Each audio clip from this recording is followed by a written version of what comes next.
29,000 మంది రైతుల త్యాగ ఫలంతో ఆంధ్రప్రదేశ్ ప్రజల ఆశల సౌధం అమరావతి నిర్మాణం కళ సాకారమైంది. అమరావతి గుండెకాయ లాంటి సిఆర్డీ భవనాన్ని నిన్న ముఖ్యమంత్రి గారి చేతుల మీదుగా ప్రారంభోత్సవం జరుపుకున్నాం.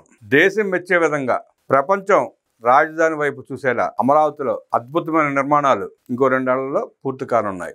ఈ సందర్భంగా ముఖ్యమంత్రి చంద్రబాబు నాయుడు గారు మాట్లాడుతూ రాజధాని యాత్ర ఆరంభమైందని పేర్కొన్నారు. రాజధాని అమరావతిలో G+7 విధానంలో నిర్మించిన సిఆర్డీ భవనాన్ని నిన్న సోమవారం అంగరంగ వైభవంగా ప్రారంభోత్సవం చేసుకున్నాం.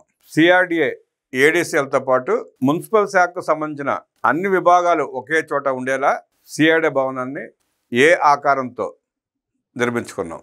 ఈ కార్యాలయం ప్రారంభం అనంతరం రైతులతో ఏర్పాటు చేసిన సమావేశంలో ముఖ్యమంత్రి మాట్లాడుతూ రాష్ట్ర విభజన తర్వాత రాజధాని లేకుండా ఆంధ్రప్రదేశ్ రాష్ట్రం ఏర్పడిందన్నారు. రాజధాని ఎక్కడ పెట్టాలనే అంశాన్ని కూడా చెప్పకుండా విభజన చేశారు. రాజధాని కోసం జాగా కూడా లేని పరిస్థితుల్లో రాష్ట్ర విభజన చేశారు. రాజధాని విషయంలో నాటి యూపీఏ ప్రభుత్వం లేనిపోని పంచాయతీ పెట్టింది.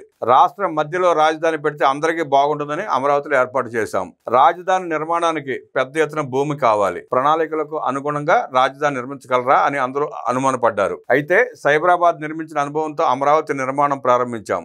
భూమి కోసం ఎదురు చూస్తున్న సమయంలో అమరావతి రైతులు నాకు దారి చూపారు. ప్రపంచంలో దేశంలో ఎక్కడా లేని విధంగా భూ సమీకరణ అనే కొత్త విధానాన్ని చేపట్టారు చంద్రబాబు నాయుడు గారు. చంద్రబాబు నాయుడు గారు ఒక్క పిలుపుతో 29,000 మంది రైతులు 34,000 ఎకరాలు ఆంధ్రుల కళల రాజధాని అమరావతి కోసం ఆ రైతులు త్యాగం చేశారు. ఆ త్యాగ ఫలితమే నేడు మొట్టమొదటి ఐకానిక్ బిల్డింగ్ ప్రారంభోత్సవం జరుపుకున్నారు. సమీకరణ విధానాన్ని విజయవంతం చేసిన చరిత్ర అమరావతి రైతులదే.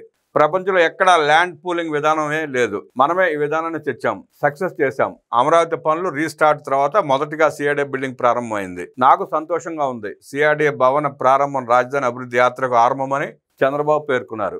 రాజధాని కోసం అమరావతి మహిళా రైతులు రోడ్డెక్కి పోరాడారు. సుమారుగా 665 రోజులు రాజధాని రైతులు, ముఖ్యంగా మహిళా రైతులు పోరాడితే ఆనాటి పాలకుడు జగన్మోహన్ రెడ్డి వారి పట్ల ఎంత కర్కశంగా వ్యవహరించాడో చూసాం. అమరావతి దేవస్థానం యాత్ర చేపడితే నెల్లూరు జిల్లాలో ఎంటర్ అయిన తర్వాత వారు భోంచేయడానికి కూర్చుంటే భోజనాలు కూడా చేయనివ్వకుండా ఇస్తడులు, మంచినీళ్ళ గ్లాసులు, గిన్నెలు అన్ని పారేపించిన దుర్మార్గుడు జగన్మోహన్ రెడ్డి. ఆ రైతులు రోడ్డు మీద కూర్చుని, మిట్ట మధ్యాహ్నం రోడ్డు మీద కూర్చుని ఆ రోడ్డు మీద అన్నం కలుపుకు తింటా ఉంటే రాష్ట్ర ప్రజల్లో కన్నీళ్లు తిరగని వారు ఎవరైనా ఉన్నారంటే అది జగన్మోహన్ రెడ్డి, దండుపాళెం బ్యాచ్, ఆ సైకోలే.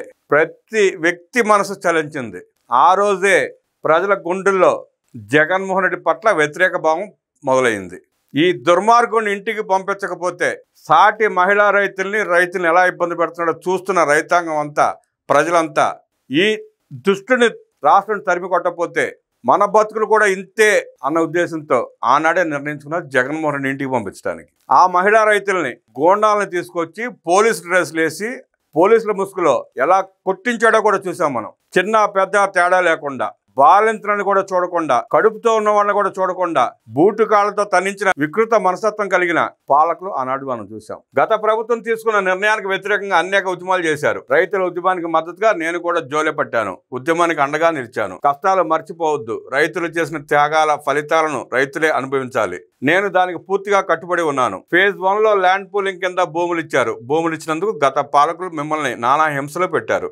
అమరావతి ఎడారి అన్నారు, వేసల రాజధాని అన్నారు. ఎంతో అపహాస్యం చేశారు. రైతులకు రెట్టింపు గౌరవం దక్కేలా, రెట్టింపు ఫలాలు అనుభవించేలా చేస్తాం. అమరావతి ఓ మున్సిపాలిటీగా మిగిలిపోకూడదంటే అందుకు తగ్గ మౌలిక సదుపాయాలు అవసరం. అమరావతి పరిపాలనకు కేంద్ర బిందువుగా ఉంటుంది. రైతులు వచ్చిన అవకాశాన్ని అందిపుచ్చుకుంటే అనుకున్న లక్ష్యాలు సాధిస్తారు. ఇంటికో పారిశ్రామికత విధానం అమరావతి నుంచే ప్రారంభం కావాలి. అమరావతి అభివృద్ధికి ఆటంకాలు లేవు. అమరావతిని క్వాంటమ్ వ్యాలీ చేస్తున్నాం.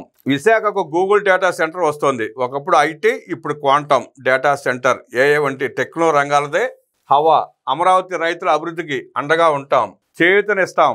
రాజధాని అమరావతి పునాదులు చాలా బలంగా ఉన్నాయి.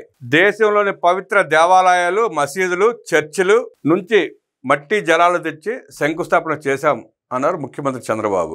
రాజధాని అభివృద్ధి కోసం ప్రతిరోజు వెంకటేశ్వర స్వామిని ప్రార్థిస్తాను అన్నారు చంద్రబాబు. అమరావతి రైతులను మర్చేదే లేదు.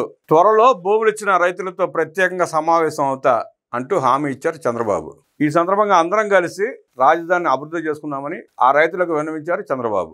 రాజధాని రైతులకు ఎలాంటి ఇబ్బందులు రాకుండా చూస్తాం, రైతులకు ఉన్న సమస్యలను పరిష్కరిస్తాం. రాజధాని రైతుల సమస్యలు పరిష్కరించే బాధ్యతను కేంద్ర మంత్రి పెమ్మసాని చంద్రశేఖర్, మంత్రి నారాయణ, ఎమ్మెల్యే శ్రావణ్ కుమార్ తీసుకోవాలి. రైతులతో నిరంతరం మాట్లాడి వారి సమస్యలకు పరిష్కారం చూపే బాధ్యతను ఈ ముగ్గురు తీసుకుంటారు.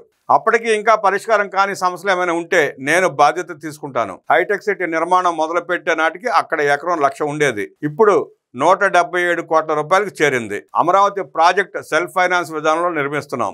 విమర్శలు చేసే వారంతా ఈ విషయాన్ని గమనించాలి. ఒకసారి జరిగిన తప్పుకు రైతులతో పాటు రాష్ట్రం ఎంత నష్టపోయిందో అందరికీ తెలుసు. మళ్ళీ అలాంటి తప్పులు జరగకూడదు. కూటమి ప్రభుత్వం శాశ్వతంగా ఉండాలి. పవన్ కళ్యాణ్, బీజేపీలతో కలిసి ముందుకెళ్తున్నాం. విశాఖ కూడా అద్భుతంగా అవుతోంది. దేశానికి వచ్చిన అతిపెద్ద విదేశీ ప్రత్యక్ష పెట్టుబడి విశాఖకు వస్తోంది. నా ఆలోచన ఎప్పుడు ప్రజల కోసమే, వారి భవిష్యత్తు కోసమని సీఎం చంద్రబాబు స్పష్టం చేశారు.